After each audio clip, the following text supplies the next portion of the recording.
England's Noni Madueke admits they do rely heavily on captain Harry Kane and Jude Bellingham. Both players impressed for Thomas Tuchel's side in the win over Panama, and the Arsenal winger knows they'll be crucial in the last 32 match against Congo DR. Madueke spoke to our football correspondent Rob Dorset at England's base in Kansas City.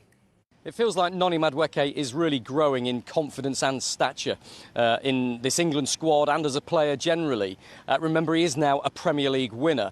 And even though this is his first World Cup, he's made a real impact here. Started the first two games with Bukayo Saka still nursing that Achilles injury. And he came on in the third game against Panama as well. He won the penalty which secured England's first goal in the tournament against Croatia in the opening match round. But he knows just how important Jude Bellingham and Harry Kane are to this England attempt to win the World Cup. And he seems to be suggesting that what the players are talking about in camp about those two matches what we're saying outside the camp. I think they've been the most decisive, two very decisive players, two players that take responsibility for us. I think Jude, especially in the last game, was unplayable. I feel like he's world-class. He's a world-class player. Like, every time I watch him, I see the same player near enough every single time. You know, I think the last game, I don't understand how that can come as a shock to anybody.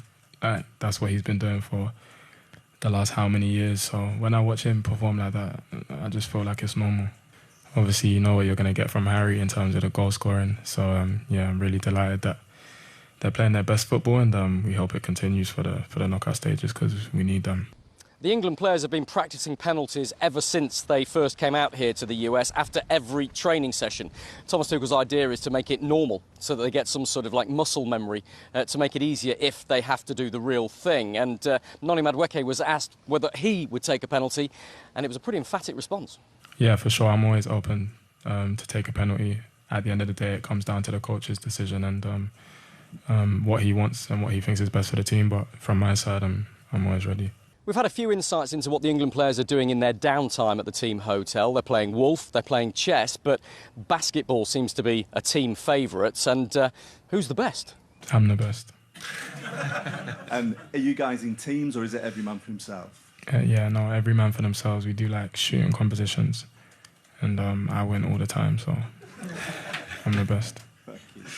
I think it's still a significant question whether it's Noni Madueke or Bukayo Saka who will start for England on the right wing in this first knockout game against DR Congo. We should get some more clues in the final training session. Remember, England have one more to prepare before they fly to Atlanta. We understand City will pay Chelsea £17 million in compensation after Maresca departed the club with 3.5 years remaining on his contract. In a stinging statement released at the same time as Maresca's appointment was confirmed, Chelsea revealed details of their former coach's sudden exit and how Man City's interest had turned his head. Chelsea did not use Maresca's name once during the statement. It said, Chelsea Football Club appreciates the 2025-26 season was a hugely disappointing one for the club and its supporters. A major contributing factor was the disruption caused as a result of changes that the club was forced to make to the head coach position over the Christmas period. Due to recent developments, we consider that it is important to explain to our supporters what happened and why our former head coach left the club on the 1st of January 2026. In autumn last year, the club was informed by our former head coach that there might be an opportunity for him to succeed Pep Guardiola at the end of the season. It became clear to us that this was his strong desire to succeed Guardiola and that he was fully committed to pursuing the opportunity, despite the fact he was under a long-term contract which he had no right to terminate. In December 2025, our head coach unexpectedly and abruptly resigned from his position. Obviously, we felt let down as we believed that his head and heart were focused on another club and another opportunity, despite having just arrived at Chelsea the year before. No club wants to change its head coach midway through a season. However, in light of his decision not to continue fulfilling his responsibilities through to the end of the season, the club was left with no choice but to protect our players, our supporters and the badge and accept his resignation. In the circumstances, and given the mutual respect between clubs, a confidential settlement has been reached with Manchester City, which includes the payment of compensation. A confidential settlement has also been reached with the former head coach, under which he will pay compensation. Our chief correspondent, Kaveh Solokol, has more. Well, we got there in the end, and this is a story with a happy ending for everybody.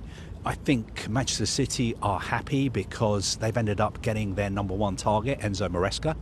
Maresca is happy because he's now got his dream job.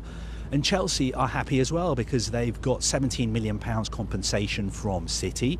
They've been paid compensation by Enzo Maresca as well. They now have Xabi Alonso as their new manager.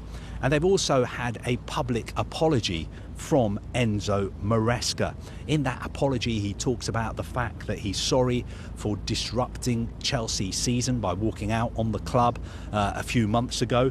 He also says that he was treated very well by everybody at Chelsea, and he was grateful for the opportunity because don't forget, when Chelsea appointed him, he had no experience of managing in the Premier League. As for Chelsea, their statement makes it very, very clear that they feel that Enzo Maresca had his heart set on the City job as soon as he was contacted about the possibility of succeeding Pep Guardiola last autumn.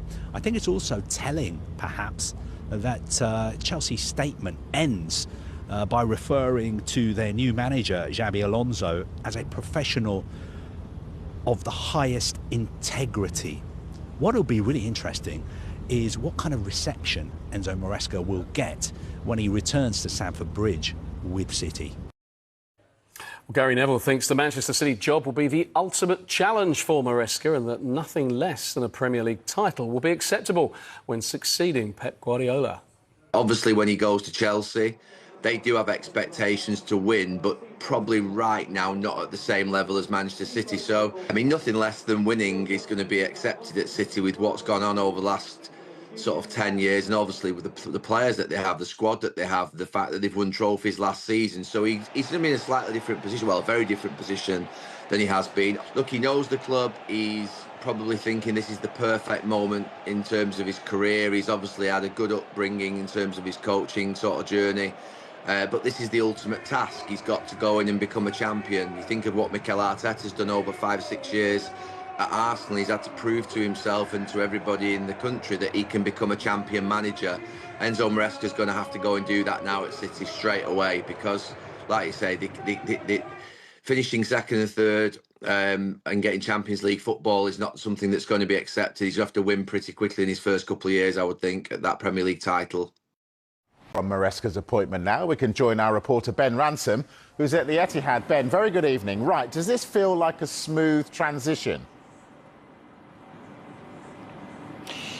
About as smooth as it possibly could have been, I guess, in the sense that Enzo Maresca knows Manchester City and the people at Manchester City know Enzo Maresca for all the reasons he's just been talking about. Obviously, this will be the third time he's been employed by the club in charge of the EDS team. That was when the City chairman Khaldoon Al-Mubarak first identified him as a possible potential future manager for Manchester City and perhaps even Pep Guardiola's replacement. Then when he came back and was part of Pep's coaching staff, part of that magnificent treble-winning season of 2023, he's someone that knows Pep's system. He will know some of the players. He has worked with some of them obviously before, and then he is someone who has a mentality, a tactical approach that certainly dovetails with Guardiola's, even if Enzo Maresca's spoken already about evolving that and bringing something slightly different. He has his own mind, but he's someone who's certainly learned from the master in that sense. So in terms of someone and trying to select someone who could pick up the baton after 10 years of Pep Guardiola's success, I think Enzo Maresca, as far as City are concerned, is the best possible candidate to do that. But Ben, he's stepping into the biggest boots in football, isn't he? He's the man following the man. Will he get some leeway for that? I don't think he's expecting much leeway, and I think actually that was something that the City chairman Khaldoon Al-Mubarak said in his interview when he said he loves the fact that Enzo Maresca is coming into this huge challenge. Many people have kind of been afraid of it. Enzo Maresca has really relished the prospect, and you can see why City waited so long and was so patient in their pursuit of him. Look, we know they first spoke to him before Christmas in the autumn. That's when they first sounded him out tentatively through his representatives about whether whether or not he'd be interested in maybe replacing Pep Guardiola should Guardiola leave in the summer.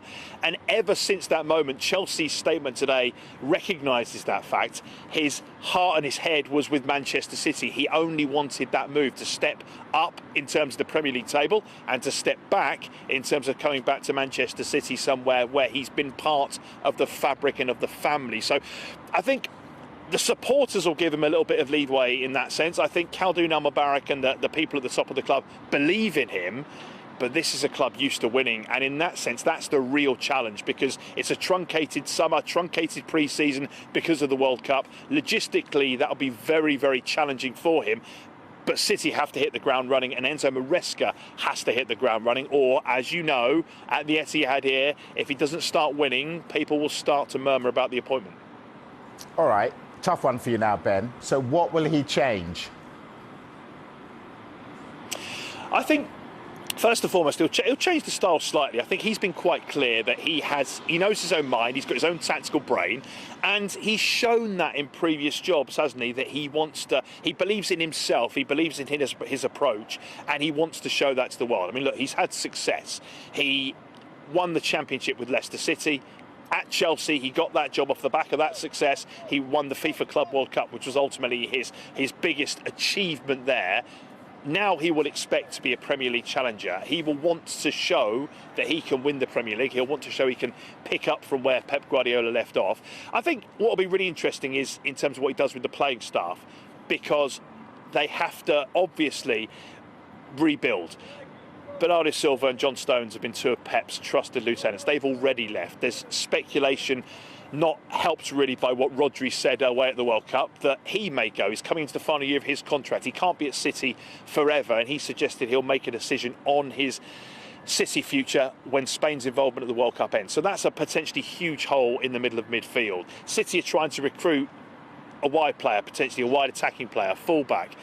Elliot Anderson is someone that's already going to come in. Look, we know he passed that medical in the USA yesterday. We're expecting that deal to be confirmed by the end of the week. Now, he's someone you can build a future around. And in terms of that building for the future, I think City have been quite pragmatic. They've been very proactive in their approach, haven't they? They've realised that this moment was coming when some of the old guard would have to move on. They'd have to refresh the squad, and credit has to go to the sporting director, Hugo Viana, for that. Enzo Maresca can now get really hands-on with that recruitment between now and the transfer window closing, but that may have to be around the start of the season, which isn't how City like to do business. They like to get things done, don't they, early in the window normally. The World Cup makes that more difficult, but look, what a welcome gift having Elliot Anderson in the middle of midfield.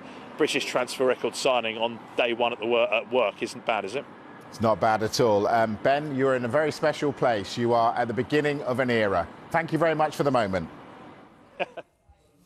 Don't know why